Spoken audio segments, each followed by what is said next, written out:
এই লিখিত তোমার কল্যাণ কাহার বঞ্চিত নকর প্রভু তাকে হে একোষিত মনে করিস যাও হবে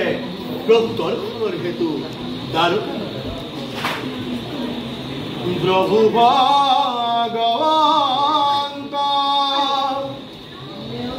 অনন্ত ঈশ্বর প্রপন্ন জনতার তুমি প্রিয়তম পরম দেবতা জানিয়া লইলু